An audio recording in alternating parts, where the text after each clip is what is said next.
Snow had collected at the cavern opening as Captain Locke arrived. It was cold, even with the flames in his hands. He'd be shivering in a minute. It couldn't be helped. He had no food after days in the cave. Setting off, he headed out. He found himself halfway up a mountain. The sky was clear, but the ground was littered with snow which had survived the summer heat before autumn passed. A layer of ice had formed and made the man's footing iffy. He slowed down, but the winds were mounting, threatening to throw him down the mountainside. He wanted to get down, just not that fast. Snow was being blown about and limited Captain Locke's field of vision. He pulled his flame in close. Something followed the man along the snowy cliff. It had black skin on its canine body, 8 legs with fur by the feet. It followed the man, no sound or track as it pursued him. Always it stayed out of Captain Locke's line of sight. Without him even knowing it, the Keelut began its magic. Welcome back to Mythical Phylogeny Adventures. I am your guide, Jason. Today we turn to the winter spirit known as the Keelut, or the Kikirin. Let's take a look at this dangerous beast of the north.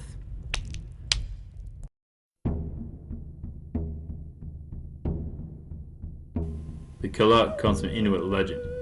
It is a spirit from the underworld which surfaces in the winter. Or it is an evil earth spirit. It is described as a bald canine, completely black, but it does have fur around its ears, tail, and feet, of which it can have up to 8 pairs of legs. It can send other dogs and even some humans mad at its presence. It doesn't directly attack its prey. No, it will stalk and follow its prey, leaving them unhinged and let them die of hypothermia. There is a problem with this. The Keelut doesn't have fur, but exposed skin that would cause it to freeze to death almost instantly in the Arctic terrain. Fur usually works to trap air inside, which serves as a buffer and prevents heat loss.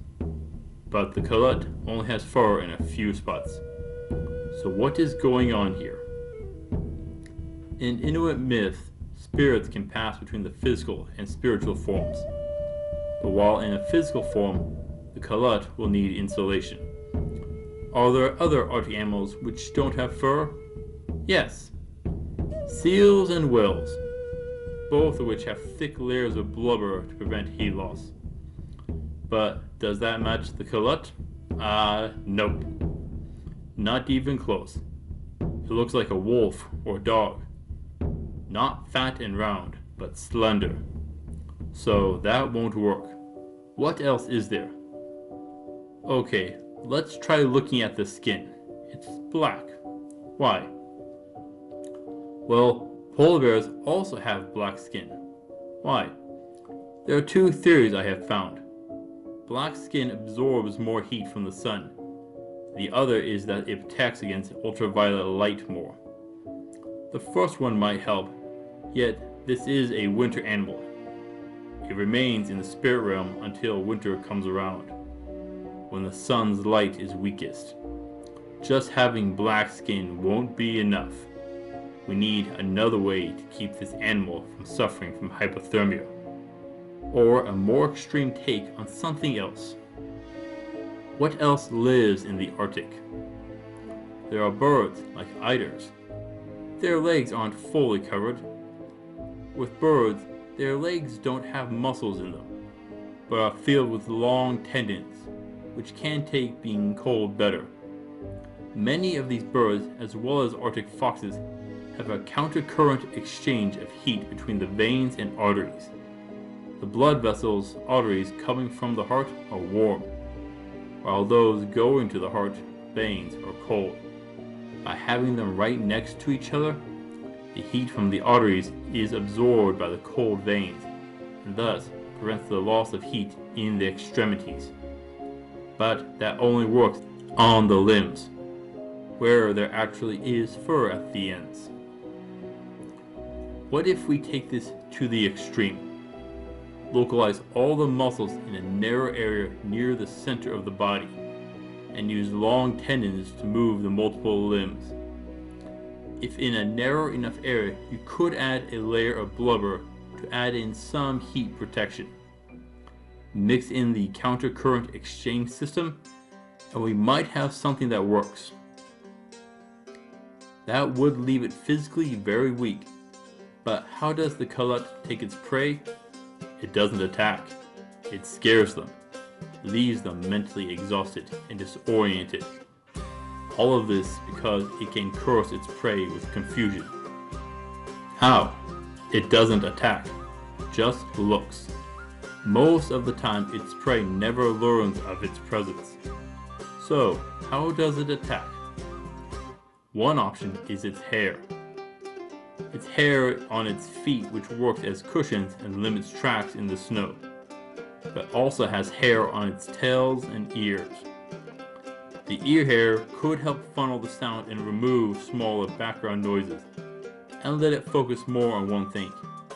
Yet the tail is different. It isn't important to keep warm. It is for balance, but not an issue with the extra legs.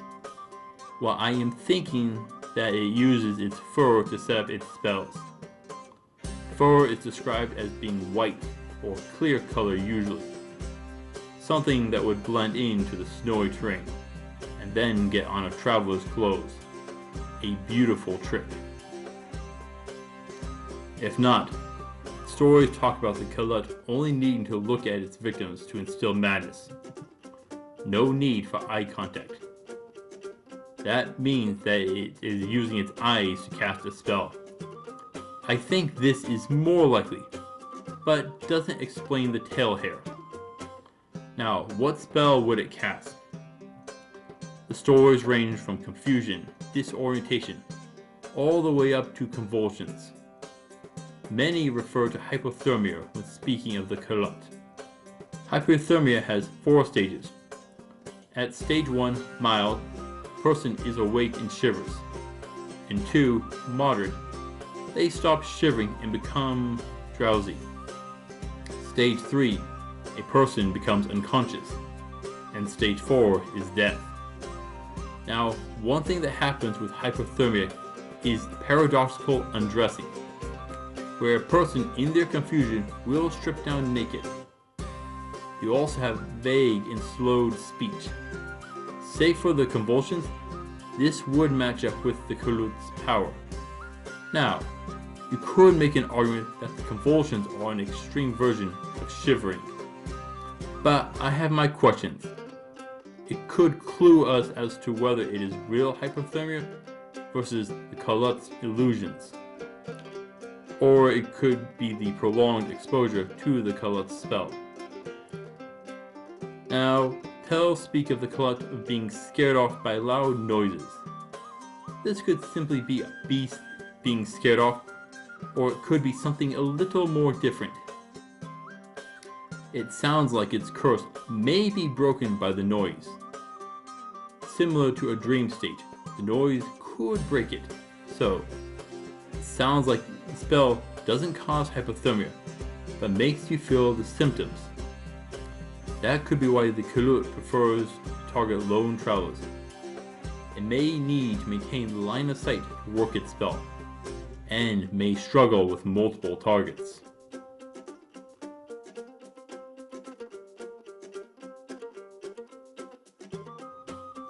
So, what happens if you happen to find yourself followed by the Keelut? How would you know? If it has cursed you?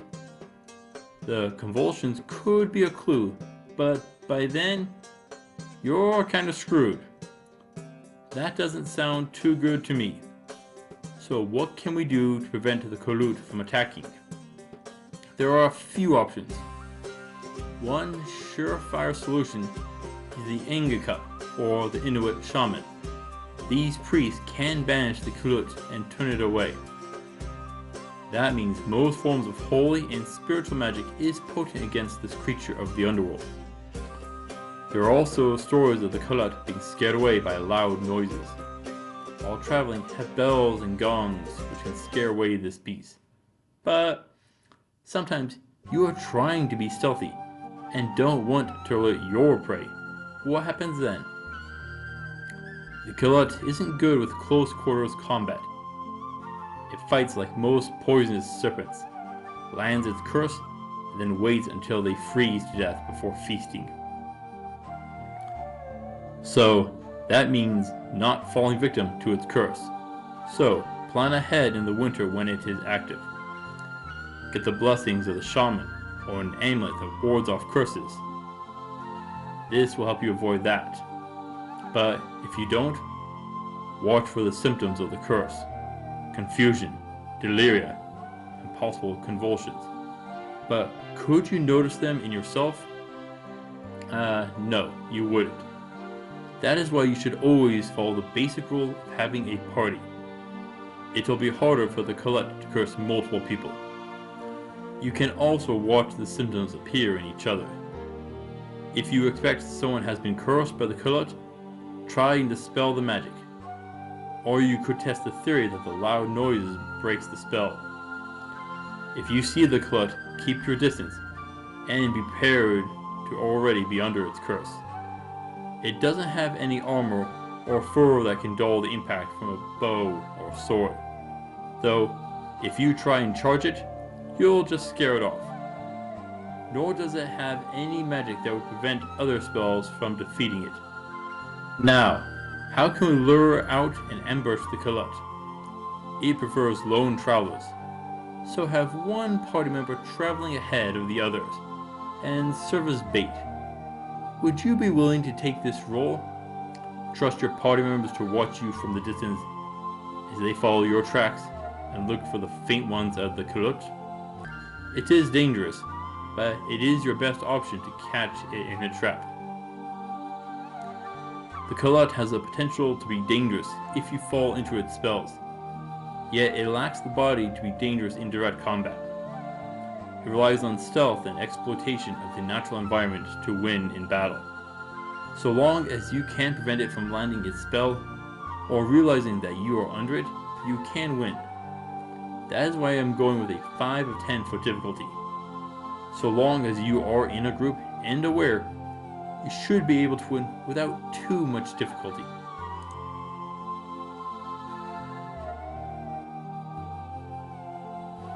So, what do you gain if you best the Keelut in battle?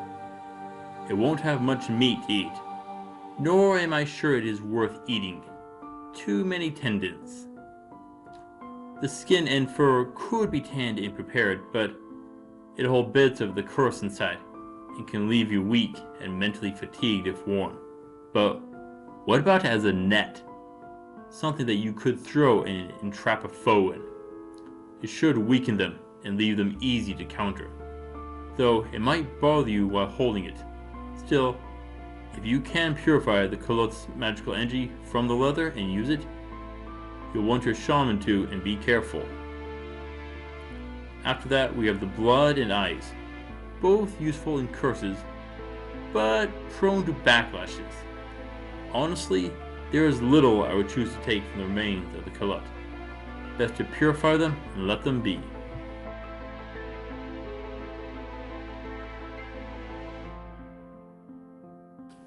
Captain Locke shivered. He was freezing. No surprise, he wasn't dressed for this, but his flame wasn't pushing it back. His hands were freezing, numb, but they were blackened. Not from frostbite, but burns.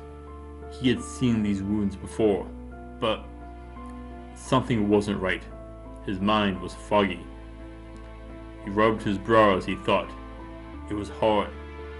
His thoughts wouldn't come together. It was like he was under a spell. He looked about and saw something was there. No, it was just a black stone. Wait, why wasn't it under snow? Was it there as he passed it? His nerves were fried and suspicion filled him. Lightning sprang from his fingertips at the stone. It jumped and let off a growl. Captain Locke took a look at the multi-legged dog that faced him. Its bare, black flesh withstood the cold. Before the man could react, the Keelut sprang at him. He grabbed the legs in his hands.